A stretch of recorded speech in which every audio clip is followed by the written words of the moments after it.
Hello guys! Hello Earth Signs! Hello Gemini, Libra, and Aquarius! Welcome dito sa aking channel, Kapalaran 888, Air Signs, Gemini, Libra, and Aquarius. I hope na makuha mo yung energy sa araw na ito. Ito ay daily tarot reading.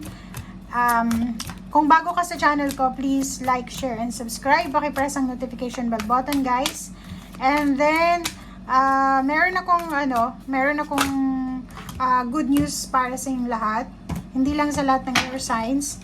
Pero hindi pa siya sa ngayon. So, stay tuned sa aking channel. And then, paki-like din yung bago kong Kapalaran 888 na page. Kasi, doon ko unang i-announce yung good news ko. Okay.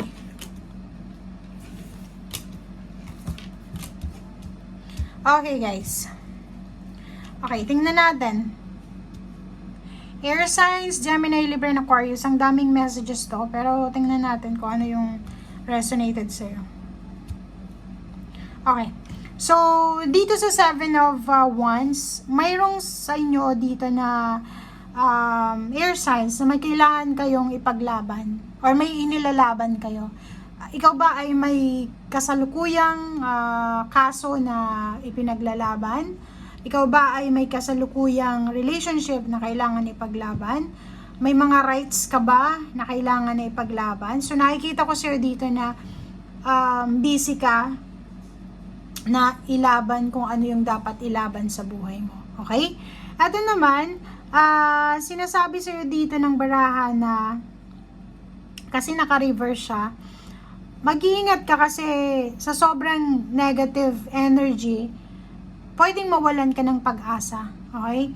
Like, kung ang problema mo is pera, problema mo is relationship, or stability, or pwedeng justice, or pwedeng rule of life, 'di ba? Karma, huwag kang masyadong mag-isip ng negative kasi yung negativity na yan, pwedeng masira niyan yung diskarte mo, mawalan ka ng confidence, mawalan ka ng focus, may imbalance ka. Okay? Etong barahan to, sinasabi sa'yo ng barahan na posibleng marami kang pinanghihinayangan sa nakaraan. Parang, ang nakikita ko isang malungkot na mukha ng air signs, Gemini, Libra, and Aquarius na gusto nilang ibalik yung nakaraan. Siguro biniblame nila yung sarili nila sa mga nangyari sa ngayon.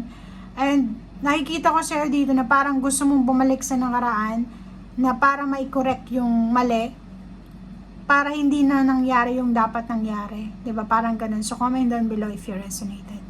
Ito naman, Queen of Cups. Sinasabi ng baraha sa'yo na huwag kang masyadong magpanik, huwag kang masyadong mag-alala. Kung wala kang solusyon sa ngayon, sa mga problema mo or sa mga nangyayari sa paligid mo, mas mabuti pang itulog mo na lang, ikain mo, ipahinga mo yung sarili mo kasi mas maganda yung result nun kaysa sobrang mag-isip ka. Kasi kung makikita mo dito, useless yung sobrang pag-iisip. Tingnan mo to, yung 3 of Wands na to, naghihintay ka. It's either naghihintay ka ng result 3 months from now, 3 months before, or 3 months ago. So, nakikita ko sa'yo dito na kung ano man itong hinihintay mo sa ngayon, siguro yung answers na to, yung confirmation na hinihintay mo, siya yung parang magbibigay sa iyo ng pag-asa. Parang feeling mo lang pakiramdam mo sa ngayon, lalo habang nanonood ka sa ngayon, air signs, mag-comment ka sa comment section, parang nakikita kita na nakaupo ka, nakatingin ka sa malayo, naghahanap ka ng solusyon, and then feeling mo yung pamilya mo imbalance na ngayon Yung parang pakiramdam na kahit anong gawin mong balanse, hindi mo mababalanse. Parang ganun. Desperate ba? Medyo may pagka-desperate yung pakiramdam mo sa ngayon. Pero hindi ka dapat nagiging desperado kasi tingnan mo itong rule of life na Wheel of Fortune. Sinasabi sa'yo na iikot yung Wheel of Fortune. Kung ano mang itong pakiramdam mo ngayon, babaliktad yung panahon. So, hindi ka dapat, kasi nakikita ko sa'yo dito sobrang lungkot mo. Sobrang lungkot. Naghihintay ka, parang iniisip mo, naghihintay ka sa wala. May kailangan kang pera na ipunin. Kailangan mo mag-ipon ng pera, pero feeling mo saan ka kukuha ng pera. Relationship, family relationship, ang gulo na ng family relationship mo. Yung family mo na dating stable, ngayon is parang, alam mo yung pagewang-gewang na. Like yung mesa mo dati, di ba? Yung stability, example natin is yung mesa. Four na legs ng mesa, di ba? So, yung isa dito pwedeng gumewang na, nawala na, nahulog na, nasira na. So, 3 na lang. So, parang imbalance yung pakiramdam mo. Comment down below if you resonated, guys. Pasensya na, medyo pause lang ako. Okay. So, tingnan natin kung ano pa ba ang messages. Be strong. 'Di ba? Be strong. Kasi ito yung strength card na nagsasabi sa'yo na kailangan mong maging strong. Kailangan mong magkaroon ng lakas loob, confidence. And yun, sabi ko nga sa'yo kanina, yes, instead na mag-isip ka ng negative, instead na hindi ka matulog ka, magpahinga ka. Yun ang kailangan mo sa ngayon eh.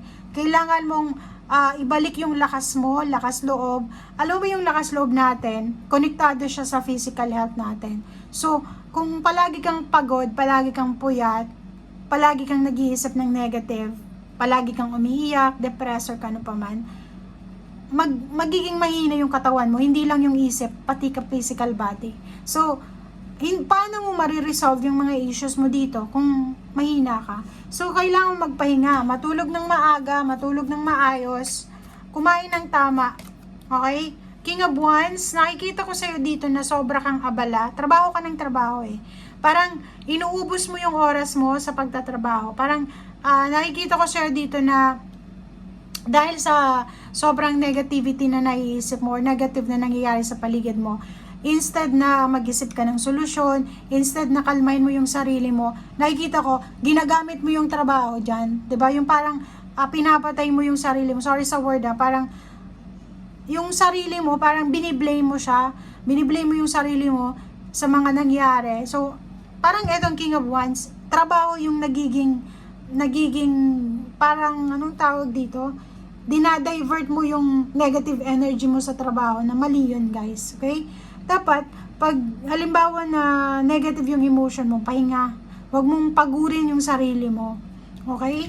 Mali yun eh. Celebration.